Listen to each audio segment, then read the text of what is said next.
마가복음 1장 12절에서 13절까지입니다. 우리 같이 읽겠습니다.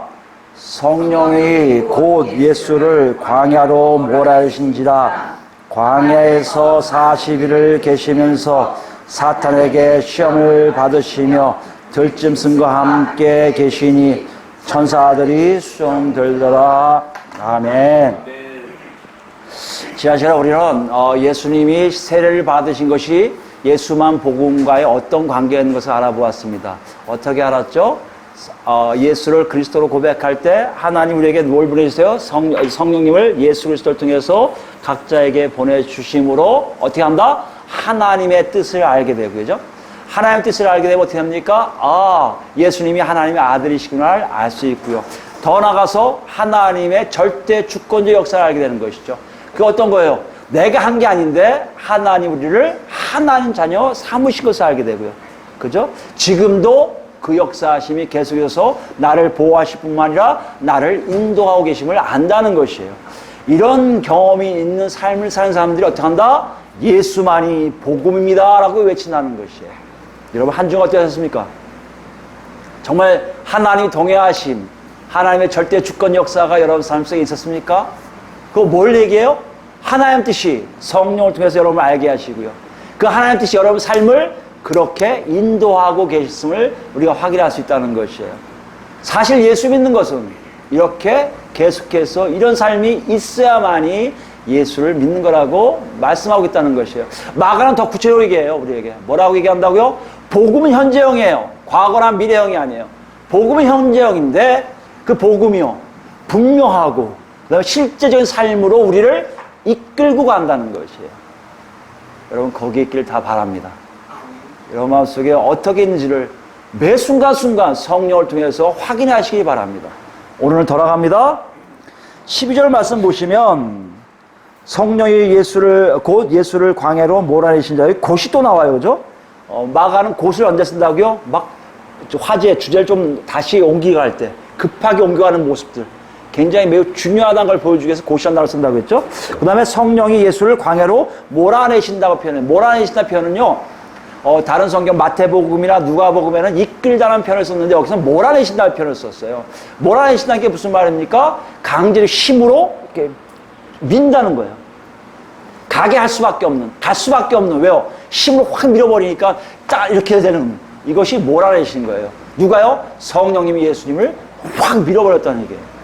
그러니까 예수님이 어떻게 해요? 강제로 갈 수밖에 없는 상황이 있다는 것이에요. 근데 이 단어가 현재한 거 보니까 굉장히 긴박해요. 그리고 이 영향이 즉시 있다는 것이에요.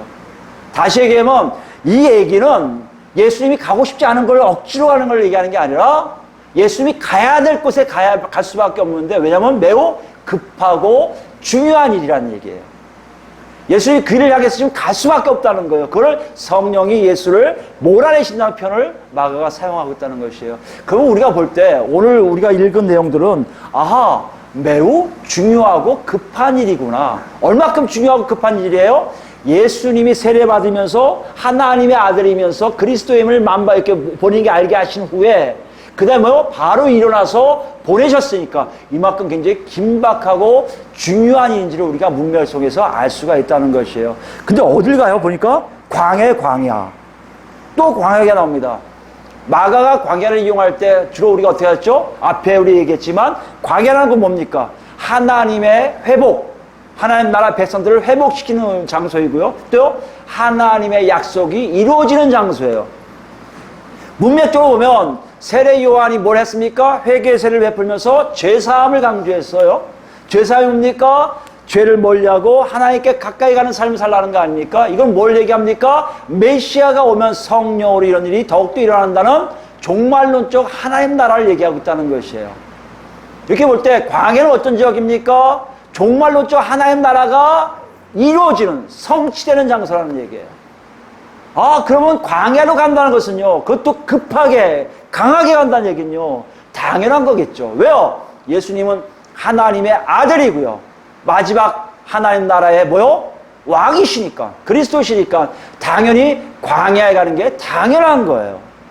그러면 12절 말씀만 보면 그치? 예수님이 광야로 갈 수밖에 없지. 왜요? 하나님 나라를 여시려야 되니까. 하나님 나라를 일으켜셔야 되니까. 하나님 나라를 성취하셔야 되니까. 근데요, 13절 보면 갑자기 분위기가 싸해져요. 갑분싸라고 했죠, 젊은 사람들. 갑자기 분위기가 싸해져. 왜요? 광야에 갔는데 어떤 일을 합니까? 왜 가셨다고요? 시험을 받으시려고.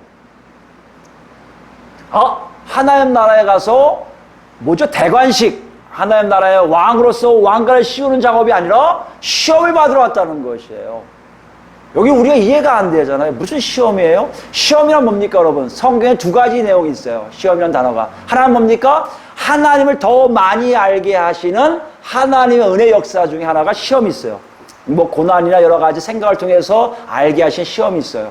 또 하나 시험이 있습니다. 이건 뭐예요? 반대예요. 하나님으로부터 멀어지게 하는 시험이에요. 이걸 보통 시험보다는 유혹이란 말을 씁니다. 이거는 하나님이 하시는 게 하나님이 허용하시지만 하나님이 아닌 다른 존재에 의해서 하는데 오늘 분명하게 그 존재를 얘기해요. 그게 뭐라고요? 사탄에게 시험 받으시며 돼 있어요. 사탄은 뭡니까? 우리가 그 에베소서 배웠지만 뭡니까? 히브리어죠. 대적자라는 뜻이에요.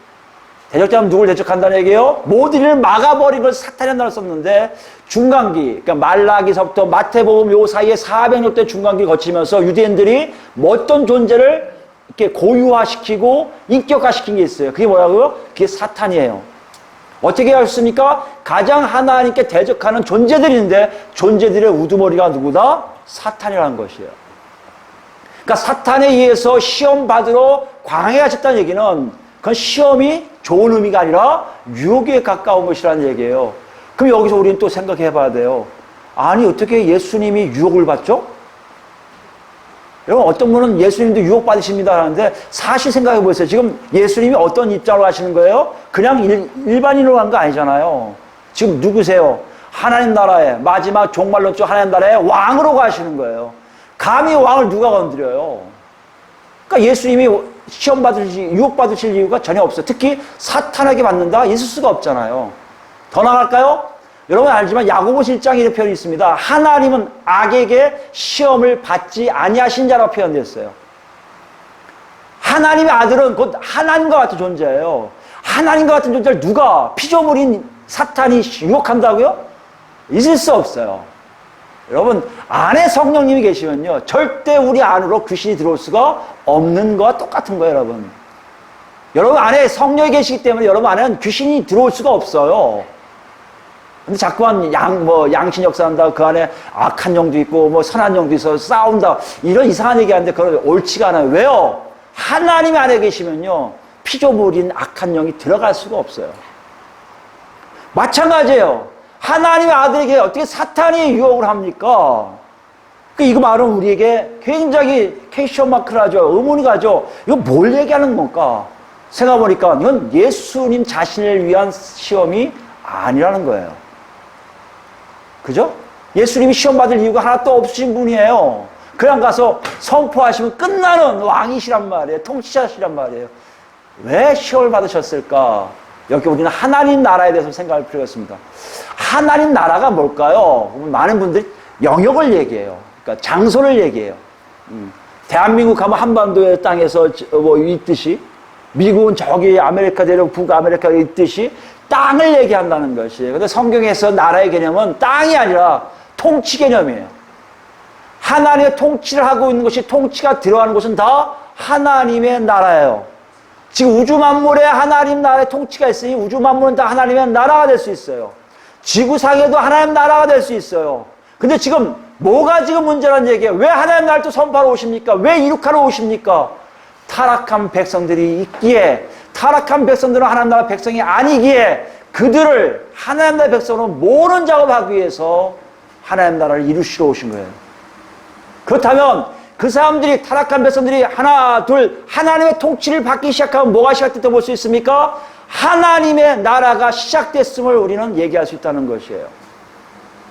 오늘 이 작업이 무슨 얘기예요? 광야에 왔어요. 왜 오셨다고요? 하나님 나라를 이룩하시기 위해요. 하나님 나라를 성취하시기 위해서요. 왔는데 오자마자 한 게 뭐라고요? 사탄에게 시험 받으신다면 그 시험은 누구를 위한 시험일까요? 바로 타락한 이 땅에 살고 있는 사람들을 위한, 시험일 가능성이 거의 다라는 거 아니에요. 예수님의 시험은 누구 때문이라고요? 이 땅에 살고 있는 사람들에 대한 것이에요. 그럼 어떻게 알 수 있어요? 13절 보시면 광야에서 40이라는 표현이에요. 40일 하면요, 독자들은 좀 생소할지 모르지만 우리는 이제 아니까, 어느 정도 아니까 될 수 있지만 우리도 처음 얘기 들으면 생소했을 거예요. 유대인은 생소하지가 않아요. 여러분 잘 아시겠죠? 창세기에 홍수 이야기도 40일이 나오고요, 모세도 40일이고요, 엘리야도 40일이 나와요. 40일은 이들에게 굉장히 익숙한 단어예요. 대부분 고난 속에 같이 있을 수밖에 없는 단어예요. 근데 여기에 광야까지 섞이면 대부분 이 사람들은 뭘 생각합니까? 40년 동안에 이스라엘에서, 광야에서 생활하는 이스라엘 자기 조상들이 생각날 거예요. 유대인들에게 40 플러스 광야는 누구다? 자기들의 조상들의 광야 생활이에요. 광야 생활에까지 같은 맥락으로 지금 예수님이 가셨는데 가서 사탄에게 시험을 받으신다? 이거는 굉장히 큰 의미가 그들에게 있다는 것이에요. 어떤 의미가 있을까요?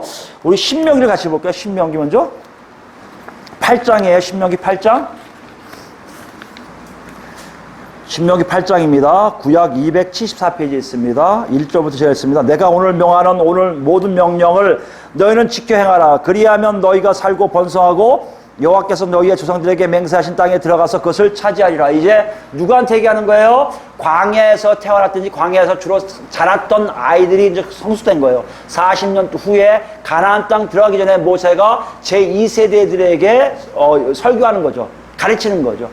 가서 니들이 어떻게 하면 그 땅을 차지할 것이다. 이건 뭡니까? 이스라엘 백성들의 기초를 다지는 거예요. 이스라엘 백성들의 기초를 다져서 그 땅에서 오래 살 수밖에 없게 하는 하나님의 은혜의 모습이라는 얘기예요. 그 얘기를 자세히 얘기하고 있어요. 2절 볼까요? 내 하나님 여호와께서 이 40년 동안에 내가 광야길을 걷게 하신 것을 기억하라. 40년을 기억하라는 얘기예요. 왜요? 이는 너를 낮추시며 너를 시험하사 내 마음이 어떠한지 그 명령을 지키는지 지키지 않는지를 알려 하심이라. 이들은 뭘 알 수 있다는 거예요? 우리가 40년을 통과하고 보니 하나의 말씀 지킨 사람들은 다 살아났고 하나의 말씀을 지키지 않은 사람들은 다 죽었더라요. 이것을 통해서 너희가 저기 안에 들어갔을 때는 하나님의 규례를 정확하게 지키라고 지금 명령하고 계신 거예요. 그러니까 유대인들은 이 내용이 너무나 깊게 할 거란 말이에요. 왜요? 3절 보시면요, 너를 낮추시며 너를 줄이게 하시며 또 너로 알지 못하는 내 조상들도 알지 못하던 만나를 내게 먹이신 것은 사람이 떡으로만 사는 것이 아니요 여호와의 입에서 나오는 모든 말씀으로 사는 줄을 내가 알게 하려 하심이니라. 이 40년 동안에 내 의복이 헤어지지 아니하였고 내 발이 부르트지 아니하였느니라. 너는 사람이 그 아들을 징계함같이 내 하나님 여호와께서 너를 징계하시는 줄 마음에 생각하고 내 하나님 여호와의 명령을 지켜 그의 길을 따라가며 그를 경외할지니라 하고 명령하고 계세요. 이건 뭐예요? 과거형이에요. 너희의 과거를 한번 추억해봐라. 네가 잘 따라왔을 때 너 옷도 해지지 않았고 발도 신발도 닳지 않았고 먹고 마시는 거 지장 없이 살지 않았니? 라고 얘기하고 있단 말이에요. 그런데 들어가서도 똑같은 삶을 살라고 얘기하고 있습니다. 뒤에 보시면요, 17절부터 가요. 17절. 들어가서 한 얘기예요. 내가 마음에 이르기를 내 능력과 내 손의 힘으로 내가 이 재물을 얻었다 말할 것이라. 위에는 잘 될 거란 말이에요. 내 하나님 여호와를 기억하라. 그가 내게 재물 얻을 능력을 주셨음이라. 이같이 하심 내 조상들에게 맹세하신 언약을 오늘같이 이루려 하심이라. 내가 만일 내 하나님 여호와를 잊어버리고 다른 신들을 따라 그들을 섬기며 그들에게 절하면 내가 너희에게 증거하노니 너희가 반드시 멸망할 것이라. 라고 있어요. 이건 들어가서 만약에 너희가 잘났다고 떠들고 하나님을 따라하지 않고 거기에 있는 이방 신들을 섬긴다면 너는 멸망될 거라고 예언하는 예언을 하고 있단 말이에요. 근데 실제적으로 그들이요 어떻게 해요? 가서 하나님을 배신합니다. 배신하니까 어떤 일이 와요? 지금 보니까 많은 시험에 많은 유혹에 다 넘어가기 시작하는 거예요. 먹고 사는 문제에 다 빠지니까 그 땅에 있는 바알을 섬기면 잘 될 것 같으니까 바알을 섬겨서 또 징계받고요. 또 징계받고요. 그래서 나중에 어떤 일을 합니까? 유대인들이 포로로 끌려갔고요. 유대인이 포로로 끌려가서 또 왔다가 다시 400년이라는 기간 동안에 헬라 제국까지 포함해서 로마 제국까지 포함해서 많은 어려움을 당한 것을 그들이 알고 있다는 것이에요. 예수님이 시험을 당한다는 여기에 있습니다.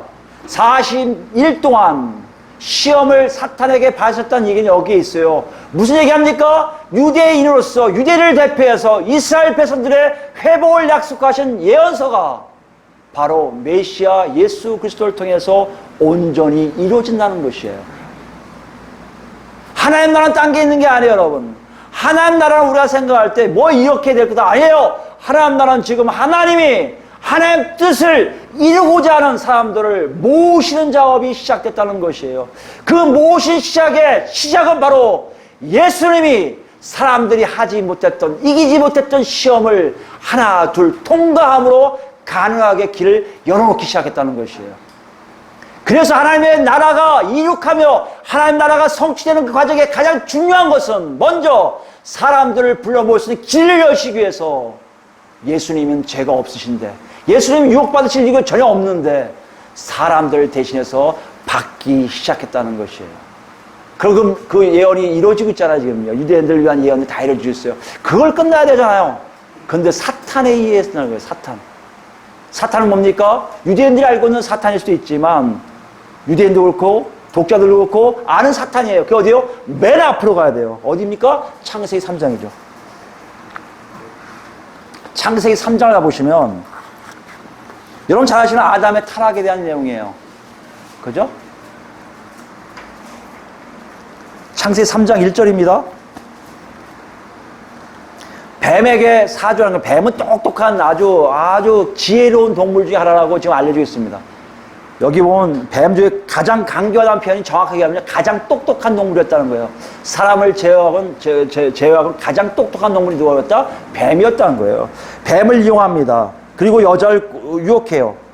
여자를 유혹해서 여자애가 뱀에게 말하되 동산 나무의 열매를 우리가 먹을 수 있으나 동산 중앙에 있는 나무 열매는 하나님의 말씀에 너희는 먹지도 말고 만지도 말라 너희가 줄가노라 하셨느니라. 그때 뱀이 여자에게 뭐라 하냐면 결코 죽지 않는다라고 유혹을 해요. 이 유혹에 여자도 먹고 그 남편인 아담도 먹기 시작해요. 그럼 끝나야 되는데 끝납니까? 아니죠. 이해 보세요. 7절입니다. 이에 그들의 눈이 밝아져 자기들이 벗은 줄 알고 무화과 나무 잎을 엮어 치마로 삼았더라. 그들이 그날 바람이 불매 동산에 거니시는 여호와 하나님의 소리를 듣고 아담과 그 아내가 여호와 하나님의 낯을 피하여 동산 나무 사이에 숨은지라 라고 했어요. 사탄의 결정적인 것은 유대인들이 아니라 더 올라가서 전 인류의 하나님과 멀어지게 하는 원인을 제공했단 말이에요. 누가요? 아담이요. 어떻게 해요? 그 사탄의 소리에 유혹돼서 넘어갔단 말이에요. 그러고 나니까 어떤 일을 합니까? 하나님과 멀어질 수밖에 없는 상황이 일어난 거예요. 하나님과 멀어졌다는 얘기를 아시니까 하나님 이걸 수정하셔야죠. 고치셔야죠. 회복시키셔야죠. 그래서 누구요? 당신의 아들 예수를 바로 사탄의 유혹에 받게 되게 허용하셨다는 얘기예요. 여러분, 그런데 이렇게 보면요, 지금 뭐하고 계신 거예요? 하나님 나라를 지금 선포하고 계신 장면이에요. 마귀의 사탄의 유혹을 받는다? 이것이 우리에게는 아무것도 아닌 것 같은데 그 역할은, 그 역사는 이미 하나님 나라가 이 땅에서 시작됐음을 선포하는 자리란 말이에요. 왜요? 예수님이 바로 유대인의 대표일 뿐만 아니라 타락한 인간의 최종적인 대표로서 앞에서 그 유혹들을 다시 한번 회복시키는 역사로 일으키고 있다는 것이에요. 여러분, 이것이 바로 급한 일이에요. 왜 급할까요? 왜 급해요? 하나님 나라가 그만큼 여러분과 저에게 매우 중요하게 다가오기 때문이에요. 여러분, 이것이 믿어지십니까? 하나님 나라가 이만큼 믿어지십니까? 그럼 여러분 생각해 보셔야 돼요. 그들이 받았던, 아담이 받았던 그 유혹이 나한테는 지금 굉장히 없구나. 미혹된 것들이 나는 지금 많이 해칠 수 있구나. 이것을 지금 마가는 이야기하고 있다는 것이에요. 근데 다시 본문을 보면요, 여러분, 요거 대목은 사실 마태복음이나 누가복음 가면 자세하게 기록되어 있어요. 여러분 잘 아시는 거예요. 뭐 떡을 돌로 떡 만들어라, 공주에 뛰어내려라, 다 나한테 경배하라, 다 줄게, 이런 게 나오는 게 마태, 누가에 자세히 나와 있어요. 그런데요, 마가는 그걸 쓰지 않아요. 마가는 왜 안 했을까요? 왜 간결하게 처리했을까요? 마가는 지금 어디에 포커스를 맞추고 싶은 거예요? 사탄의 시험받는 장면을 포커스를 맞추고 싶은 거예요. 결과에 대해서 얘기하고 싶지 않아요. 왜요? 결과는 이미 나와 있으니까. 결과는 누구에 나와 있는 거예요? 여러분과 저 같은 예수 믿는 사람들에게 이미 나와 있다는 것이에요. 어떻게 해요? 그 유혹을 뿌리치신 예수님 때문에 우리가 지금 사탄의 유혹을 능히 이길 수가 있게 되어 있다는 것이에요. 여러분, 이 얘기를 하면서요, 우리는 생각해 봐야 돼요. 내가 정말 그런가? 사탄의 미혹에 얼마큼 내가 강한가? 내가 강하다면 여러분 분명히 얘기할 겁니다. 예수만이 복음이라고요. 그렇지 못하면 여러분 절대 예수만이 복음이라는 얘기가 입에서 나올 수가 없다는 것이에요. 근데 왜 그것이 우리에게 이렇게 확 와닿지가 않을까요? 이해할 수가 없잖아요. 근데 여기에 힌트가 있어요. 마태나 누가복음엔 적지 않은 구가 하나 있어요. 한 절이 있어요. 그러니까 한 문장이요. 그게 뭐냐면 들짐승과 함께 계시니에요. 들짐승과 함께 계시니. 들짐승과 함께 있다는 것을 뭐라고 얘기할 수 있습니까, 여러분? 들짐승과 함께 있다면 사람이 거기에 살지 않고 있다는 것이에요. 정말 보세요, 여러분. 12절과 13절 읽어보시면 알겠지만 세례받고 바로 광야로 가셨어요. 누구한테? 비서한테. 비서도 없잖아요. 예수님이요, 나 광야가 얘기한 사람도 없어요. 세례 요한한테 얘기하지 않았어요. 그냥 가신 거예요. 그래서 몰아내신 거예요. 몰아내시고 보니 거기에 뭐만 있어요? 짐승들만 있어요. 들짐승이요. 야생동물들만 있어요. 그리고 천사들이 수종들어요. 천사들이 누구예요? 하나님의 돕는 이렇게 일하는 일꾼들 아니에요. 수종된다는 얘기는요, 여러분, 디아코노스라는 그 개는 똑같아요. 봉사하다, 섬기다 뜻이에요. 여기에 뭐요? 먹고, 잘 때, 보호하고, 이런 다 하는 천사들의 모습이 나와요. 여기는요, 사람은요, 아무도 없어요. 사람은 오직 하나님의 아들로 이 땅에 성육신한 예수님 외에는 아무도 없다는 얘기예요. 뭘 얘기합니까? 예수가 바로 하나님이 우리에게만 말씀하신 사람의 대인이에요. 왜 그럼 짐승이 있다고 할까요? 짐승이 있다는 얘기를 여러분 두 가지로 해석할 수 있는데 특히 두 가지예요. 많은 의견이 있는데 주석까지 두 가지인데 여러분 두 가지 다 합당하다는 생각에 제가 같이 얘기합니다. 여러분 저는 이렇게 생각해요. 짐승만 있다고 생각하면 저는 항상 창세기를 얘기해요. 창세기 여러분 창조할 때 보세요. 1장 2장 내용 보시면 알겠지만 짐승 야생동물 마지막 다 만드신 후에 그 다음 누굴 만드세요? 사람을 만드세요. 여러분 가끔 이런 생각을 하죠. 하나님 나라의 백성은 무진장 노력 많이 해야 돼. 무진장 수고해야 돼. 어떻게까지 하면 어떤 목사님이 이렇게 얘기해요. 하나님이 감동하기까지 수고해야 된다고 얘기해요. 그러나 죄송하지만 하나님 나라의 시작을 보세요. 창세기 1장에 나와 있지만 절대 사람의 수고나 사람의 노력, 사람의 개입, 사람의 아이디어 제로 상태예요. 오직 하나님만이 절대 주권자로서 하나님만이 계획하시고요. 하나님만이 실행하시고요. 하나님의 시간대에 의해서 하나 둘 만드신 후가 뭐라고요? 들짐승이 있는 동물이 가득 찬 곳이었단 말이에요. 그리고 마지막에 에덴 동산 만드시고 누굴 보내세요? 아담을 보내신단 말이에요. 하나님 나라는 여기 있음을 우리는 알아야 돼요. 예수님이 지금 광야 시험받는 그 장면은 어떤 면으로 하나님 나라가 시작됐다고 한다면 그 하나님의 시작은 뭔지 아십니까? 절대 인간의 개입이 없는 곳이에요. 뭐만 있어야 되거든요. 두 번째예요. 피난처로 들어가셔야 돼요. 야생동물한테 피해야죠. 주석가들은 두 가지 얘기하거든요. 하나보다 완성된 천국의 모습이다. 왜 우리 이사에서 보면은 뭐 이리가 양과 어울리고 뭐 뱀굴에 손 집어넣고 이런 사자 어울리고 나오죠. 그걸 얘기하는 분도 있고요. 두 번째는 이거예요. 그냥 야생동물이에요. 사람이 살 수 없는 곳을 얘기하고 있다는 것이에요. 사람이 살 수 없으니까 어떻게 합니까? 사람인 예수도 위험할 수 있단 말이에요. 근데 신경이 뭔지 아세요? 하나님 나라에 제대로 들어온 사람들은 절대 누가 보호하신다? 하나님이 보호하신다는 거예요. 이 두 가지를 우리에게 살짝 비추고 계세요. 그게 어디 있어요? 시편 볼까요? 시편 91편이에요. 지존자의 은밀한 곳에 거주하며 젖는 자의 그늘 아래 사는 자여. 뭐예요? 그 하나님, 창조주 하나님을 알고 그분 밑으로 들어간 사람들, 하나님 나라 백성들 얘기해요. 여기 이스라엘 백성들 얘기하겠죠. 그들을 얘기합니다. 나는 여호와를 향하여 말하기를 그는 나의 피난처요 나의 요새요 내가 의뢰하는 하나님이라 하리니. 그렇게 얘기하는 사람들, 하나님을 피난처, 하나님을 요새, 하나님을 의뢰하는 자로 아는 사람들이 받는 혜택을 얘기하고 있어요. 어떤 혜택을 합니까? 쭉 나오는데요. 저녁배에서 거의 나오는데 나중에 보면 여러분 아시겠지만 쭉 읽어보세요. 그 다음에 여러분 11절 보시면 오늘 본문과 유사한 내용이 나와요. 그가 너를 위하여 그의 천사들을 명령하사 내 모든 길에서 너를 어떻게 한다고요? 지키게 하심이라.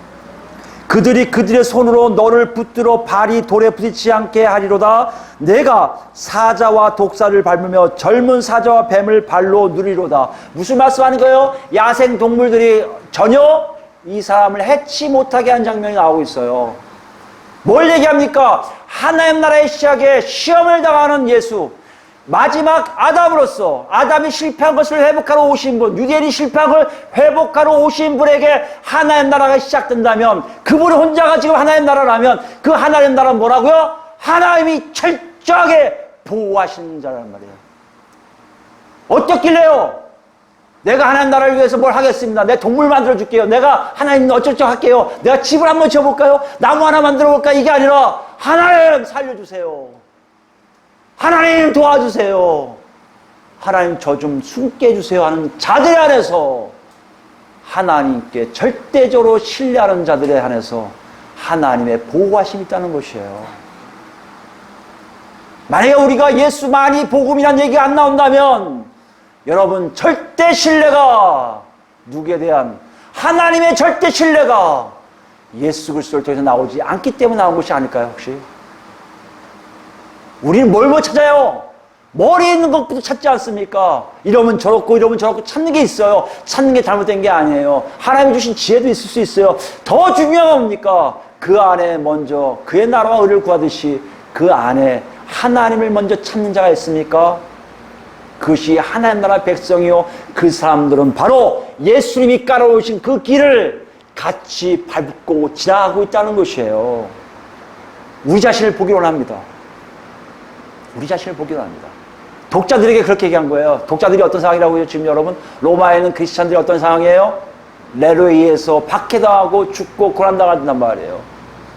그러니까 마가가 이렇게 쓰는 거예요. 마태와 누가처럼 자세하게 쓸 필요 없어요. 얘들아, 그리스도께 시험 받으셔서 이미 다 해결됐어. 너희 죽는 게 아니야. 눈 떠봐. 품 안에 있을 거야. 지금 어려워? 좀만 가봐. 하나님 보호하실 거야. 배가 고파? 좀만 기다려. 이런 약속 주실 거야. 네가 사는 모든 것들 하나님의 보호하심이 누구처럼, 예수님이 광야에서 천사들이 수송드는 것처럼 너희를 절대 아무 세력이, 특히 악한 세력들이 너를 건들지 못하게 내가 지켜줄 거라는 얘기예요. 이게 하나님 나라입니다, 여러분. 우리 자신을 보기 바라요. 그런데 우리는 못 봅니다. 못 볼 때가 참 많아요. 왜 그럴까요? 여기에 마가가 기록한 걸 가만히 유심히 다 살펴보면 거기에 우리가 모르는 어떤 답이 있지 않을까요? 우리 같이 그 답을 다시 한번 봅시다. 마가복음 다시 오면요, 아까 이 12절을 그냥 읽었지만 마태와 누가가 또 다르게요. 마태와 누가가 자꾸 하는 이유가 뭘까요, 여러분? 여러분 다 아실까봐 넘어갔는데 잠깐 설명할게요. 복음서 4개가 있는데요. 그 중에 마태, 마가, 누가복음은 한 사건을 같이 본 것 같이 기록했어요. 그래서 우리가 공관, 같이 본다. 같은 눈으로 봤다고 해서 공관 복음이라고 해요. 3개를. 그래서 이 3가지를, 3개의 복음서를 비교하면 마가가 뭘 얘기하는지, 마태가 뭘 얘기하는지, 누가가 뭘 얘기하는지를 특별한 것을 우리가 해석할 수 있기 때문에 해석하는 사람들이 공간 복음화를 같이 공부를 하거든요. 그래서 마태와 누가가 같은 기록을 한 것 때문에 우리가 마가가 얘기하고 싶은 특징이 뭔지를 더 정확하게 알 수 있기 때문에 공간 복음을 자꾸 얘기합니다. 마태와 누가는 성령이 주어가 아니었어요. 예수께서 성령에 이끌려가 주어가 됐어요. 예수님이 주어였어요. 그런데 여긴요, 예수가 주어가 아니에요. 성령님이 주어세요. 이해가 안 되죠? 예수님은요, 수동태예요. 가라면 가는. 강하게 가니까 밀려요. 아, 여기만 나왔나요? 아니요. 우리가 본 것 중에 또 있어요. 9절 보면요. 요한에게 세례를 받아요. 요한에게 세례를 받는다는 게 여러분, 뭐, 그럴 수도 있지가 넘어가요. 근데 요한이 예수가 누군지 알면 이게 세례 주었을까요? 아, 못 주죠. 왜 못 줘요? 7절 말씀이에요, 여러분. 아, 이거 다 짚고 안 넘어간 구절들이니까 여러분 또 보시면 될 겁니다. 7절 보시면 세례 요한이 다음에 오실 분을 누구로 어떻게 표현했냐면요. 자기가 그의 신발끈을 풀기도 감당하지 못한다고 했어요. 이게 무슨 의미냐면, 옛날 제자들은요, 유대 땅 이 당시에, 유대인들의 제자들은, 자기 스승을 자기가 노예가 돼갖고 주인 섬기듯이 했어요. 밥도 갖다 주고요. 옷도 갖다 주고요. 그분이 필요한 모든 걸 다 해결했어요.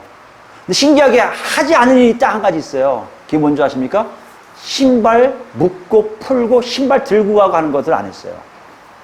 왜냐하면 노예들 중에도 그 가장 하급이 그랬어요. 가장 하급이 누구겠어요? 이방인 노예들. 유대인이 아닌 이방인 노예만 하는 거예요, 그건요. 왜요? 걔는 하나님과 관계없는 존재이기 때문에 가장 낮은 일을 한 거예요.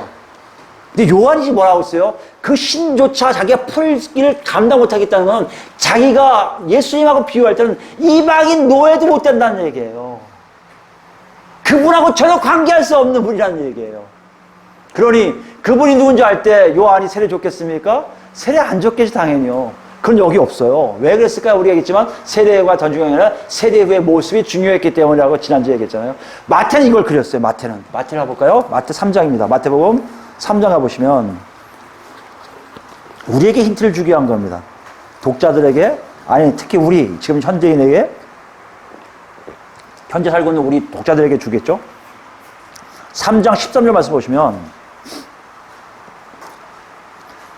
이때 예수께서 갈릴리로 오후부터 요단강에 이르러 요한에게 세례를 받으려 하시니, 3장입니다. 마태복음 14절이요. 요한이 말려 이르되, 요한이 안 거예요, 어느 정도요. 내가 당신에게서 세례를 받아야 할 터인데 당신이 내게로 오시나이까?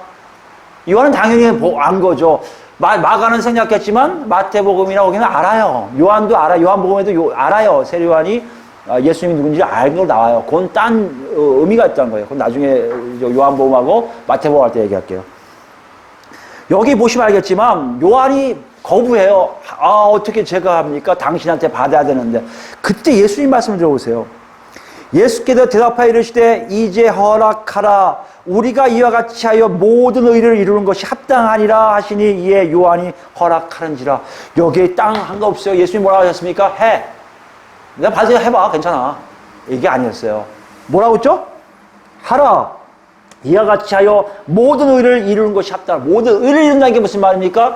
하나님의 뜻을 이룬다는 것이에요. 어떤 걸까요? 지금 세례 요한이 외침에 시작되면서 나오는 하나님의 놀라운 은혜의 역사들, 이제부터 하나님의 종말론적 하나님 나라가 이제 시작됐고 죄사함의 역사가 시작됐다는 것이 큰 흐름 속에 예수님 뭐 하신 거예요? 내가 이렇다 하는 게 아니라 순응하시는 거예요. 그 순응이 지금 오늘 본문에 똑같이 우리 봤지만 광야에 시험 받으러 갈 때도 순응하는 거예요. 아, 이건 해야 돼. 내가 해야 돼. 가야지. 이거 우리 순종이라고 얘기하잖아요. 예수님도 하나님의 아들이시고 하나님이시면서, 아니 그리스도 마지막 왕이시면서도 하나님의 큰 흐름에 자기도 거기에 맡겨서 가는 삶을 살았다는 것이에요. 그러고 나니 그 안에서 하나님의 역사가 나기 시작해서 모든 것을 순종하는 삶으로 나갈 수밖에 없고 급기야는 가장 지옥적인 십자가에 못 박힐 수가 있었던 것이에요. 여러분, 이것이 끝났습니까? 아니라니까요. 끝난 것이 아니에요. 그 예수님이 우리를 대표하세요. 그 예수님이 우리 모든 인류를 다 대표하세요. 그래서 하나님의 큰 흐름이 눈에 안 보일 뿐이지, 우리가 예수 그리스도 안에 쏙 들어가면, 예수 안에 들어가는 게 뭡니까? 우리가 그리스도인이 되면, 예수를 그리스도로 고백하여 그리스도인이 되면 우리도 예수님과 함께 그 흐름에 순응하며 가게 되어 있다는 것이에요. 만약 여러분이 예수만이 복음이 아니라면 분명한 건 여러분이 그 흐름을 타고 있지 않다는 얘기예요. 벗어나고 있다는 것이에요. 아니, 역류하고 있다는 것이에요. 아니, 아예 비껴나서 나 안 갈래 하고 도망간 사람이 있을 수 있다는 얘기예요. 여러분, 하나님의 음성 들으시기 바랍니다. 성령의 노크소리 들으시기 바랍니다. 지금 그 시대는 이미 세례 요한이 광야에서 외칠 때부터 시작된 흐름이 지금 우리에게도 계속 흘러가고 있다는 것이에요. 그게 어디 있습니까? 로마서 볼까요? 로마서 5장이에요. 9절부터 봅니다. 9절. 바울사도는 이거에 대해서 이렇게 설명하고 있습니다. 5장 9절이에요. 그러면 이제 우리가 그의 피로 말미암아 의롭다 하심을 받았으니 더욱 그로 말미암아 진노하심에서 구원을 받을 것이니. 이건 다 아는 내용이에요. 우리는 예수를 믿으면 진노에서 구원받는 것만은 다 알아요. 근데 그것이 어떤 건지에 대해서는 우리가 심각하게 고민을 안 해요. 오늘 시험 받으신 예수님을 통해서 우리가 말씀하시는 거예요. 시험을 왜 받았다고요? 그 진노하심에 구원받는 것 이상으로, 보호하심 이상으로 우리에게 주고자 하는, 정말 언제요? 예수님이 저를 피어 나서 창세기 때 죄짓기 전에 아담의 모습으로 가서 그 아담을 통해서 이루시고자 하는 하나님의 놀라우신 사랑의 메시지를 예수 그리스도의 시험을 통해서 쫙 전파한 게 바로 십자가의 보이라는 것이에요.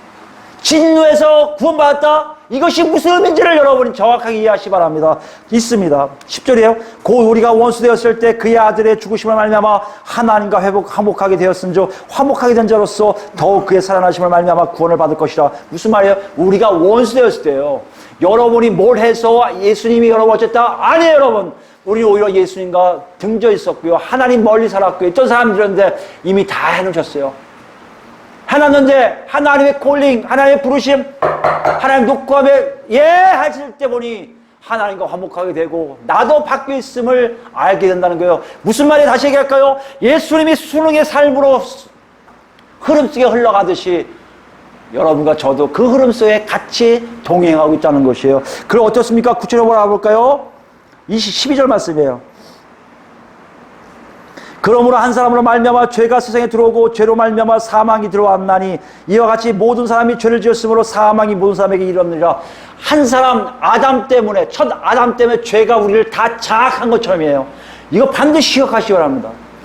아담의 죄가 우리한테 완전히 장악해서 우리를요, 전 인류를 다 장악했단 말이에요, 여러분. 그래서 하나님을 멀리했던 것을 기억하느냐 이게요. 13절입니다. 죄가 율법이 있기 전에도 세상에 있었으나 율법이 없을 때에는 죄를 죄로 여기지 아니하느니라. 그러나 아담으로부터 모세까지 이 아담의 범죄와 같은 죄를 짓지 아니한 자들까지도 사망이 왕노릇하였나니 아담은 오실자의 모형이라. 무슨 말씀이에요, 여러분? 아담의 모형이라는 얘기는 오실자의 모형이라는 예수님이 그만큼 똑같은 영향을 하는데 첫 아담의 죄는 어째요? 사망이 왕노릇한 일을 하고 있단 말이에요. 지금까지도. 여러분 부인할 수가 없어요. 예수 밖에 있는 사람들이 죽음으로 간다? 부인할 수가 없어요. 왜요? 아담 때문에, 아담의 죄 때문에, 아담이 유혹받아서 넘어갔기 때문에 그 죄가 계속해서 사망으로 이 사람 끌고 가는 거예요. 그와 반대로 이 아담과 동행한 하나님 아들이 예수 그리스도가 사탄의 유혹을 이기실 때, 십자가의 복음으로 완전히 돌아가실 때 부활승천하신 그 메시지가 똑같이 영향을 미친다는 거예요. 누구한테요? 예수를 그리스도로 받아들인 사람들에게. 어떻게 받았냐 보세요. 그러나 이 은사는 그 범죄와 같지 아니하니 곧 한 사람의 범죄로 인하여 많은 사람이 죽었은즉 더욱 하나님의 은혜와 또한 한 사람의 예수 그리스도의 은혜로 말미암은 선물은 많은 사람에게 넘쳐나느니라. 여러분 절대적이에요. 넘쳐나 있어요. 우리가 없는 게 문제죠. 여러분과 제가 없는 게 문제예요. 하나님의 그 은혜의 선물에 내가 다 있어야 되는데 없다. 여러분과 제가 문제라 했군요.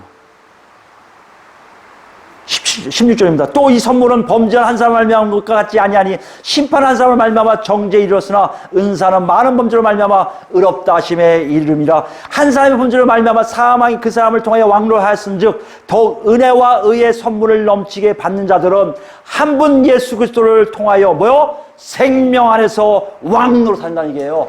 생명에서 왕노릇하는 게 무슨 얘기입니까, 여러분? 왕이 뭡니까, 왕? 여기서 노릇이에요. 왕 같다는 얘기예요. 왕이 뭡니까? 사망이 왕노릇한다는 게 무슨 말이에요? 사망에 꼼짝없이 당해야 돼요. 일로 와, 와야 되고, 널 따라와면 따라가는 게 밖에 안 돼요. 뭐가요? 아담의 죄가 그만큼 영향을 주는 거예요. 생명에서 왕노탕이 무슨 말입니까? 내가 생명이기 때문에 내 생명 안에 쏙 들어가서요. 왕과 같이 지나는 거예요. 어떤 겁니까? 자유함이에요. 누가 나를 어떻게 엇박할 수 없어요. 날 강제할 수 없어요. 나를 이끌어가고 얼로 움직일 수가 없어요. 나는 하나님의 놀라우신 역사를 통해 보호하심 받을 뿐만 아니라 하나님이 약속하고 하나님이 만들어 놓은 터에서 자유분방하게 자유함으로 산다는 얘기예요. 생명의 얘기예요. 여러분 얼마큼 자유하십니까? 여러분 보세요. 이 땅의 사람 얼마큼 자유하세요? 제일 먼저 죽음? 얼마나 자유하세요? 먹고 사는 거? 얼마나 자유하세요? 여기가 갖고 있는 세상에 있는 모든 것들? 얼마나 자유하세요? 자식들? 가족들? 사회? 얼마나 자유하시냔 말이에요. 여러분 예수 그리스도의 놀라운 이 수능의 역사는요. 우리로 하여금 그것이 아무렇게 우리에게 영향을 안 줘요. 왜요? 샬롬이니까. 하나님과 샬롬이라 갈등이 없으니 다른 것도 다 내 안에 갈등이 없어지는 거예요. 여러분 여기서 얘기하고 싶은 딴 겁니다.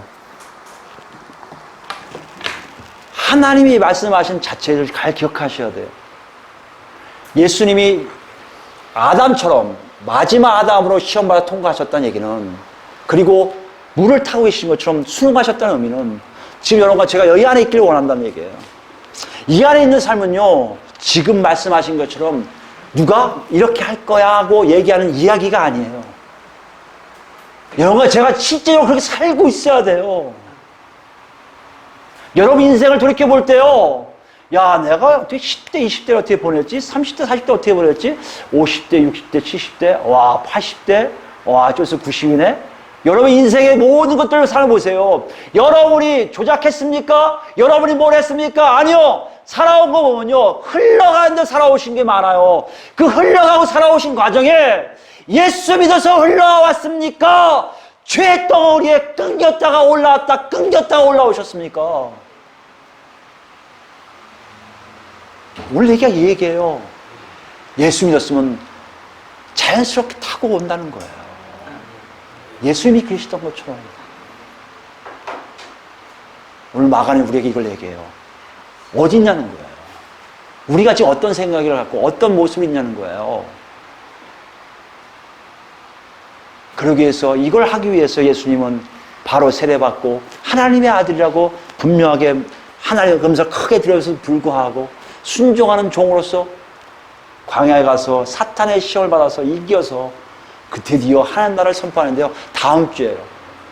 다 끝나고 다 예비한 후에 나가서 외칩니다. 15절일 거예요. 회개하라! 하나님 나라가 가까웠느니라.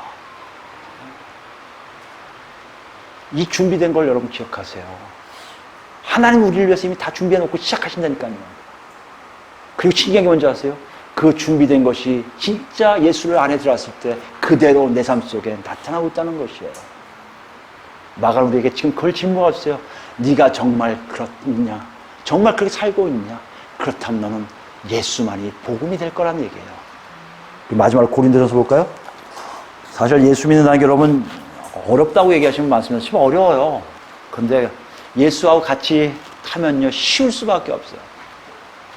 고린도전서 4장이 바로 그 대목이 아닐까 싶습니다. 가장 어려우면서 가장 쉬운 얘기일 거예요.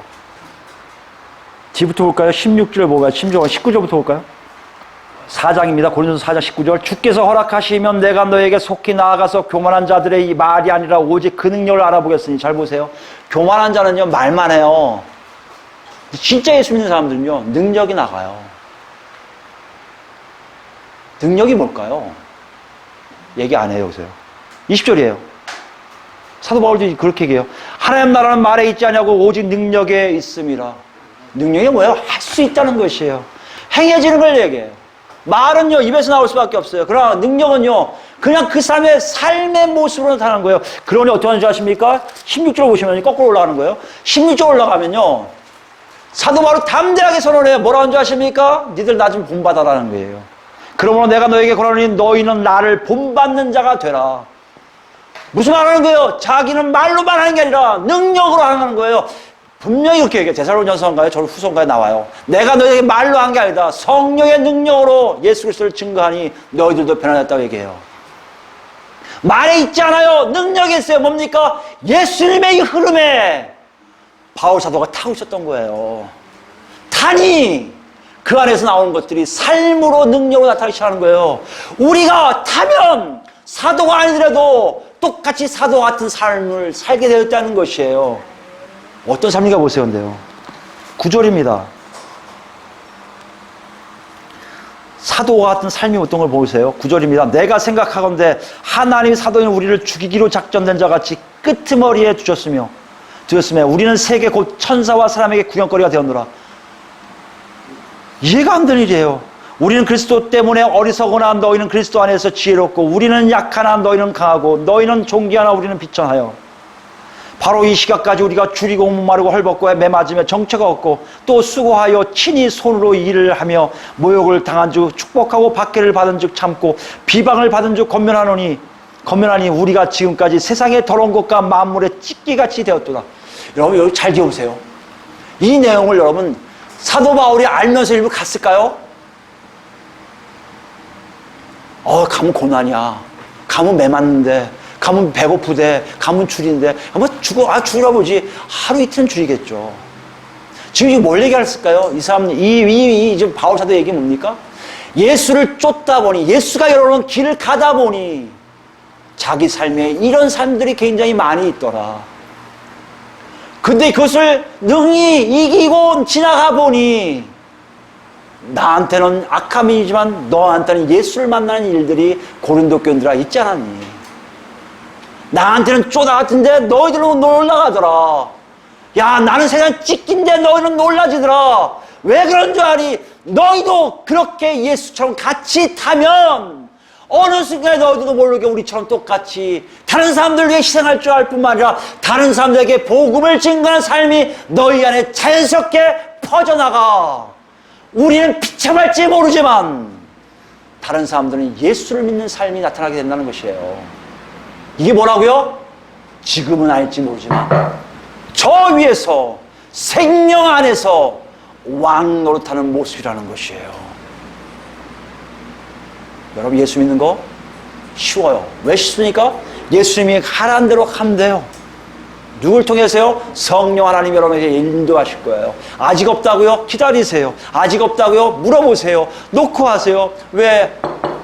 지금요. 가만히 계셔보세요. 따라하지 마세요. 앞서가지 마세요. 생각하지 마세요. 하나님의 그 흐름 속에 나도 맡겨보세요. 수영할 때 여러분 배우잖아요. 힘주면 안 돼, 힘주면 안 돼. 자연스럽게. 똑같습니다. 예수 믿는 거 자연스럽게 하세요. 어떻게 해요? 성령님이 나를 어디 인도하시는지 따라가 보시기 바랍니다. 그러면 여러분 올라갔다 내렸다 하면서 여러분도 모르게 그 흐름을 느낄 것이고 그 흐름 속에 여러분과 제가 정말 왕 노릇하고 있는 걸 느낄 것이고 그것이 완성된 천국 들어갔을 때는 정말 영원토록 예수님과 함께 왕 노릇하는 것을 알게 된다는 것이에요.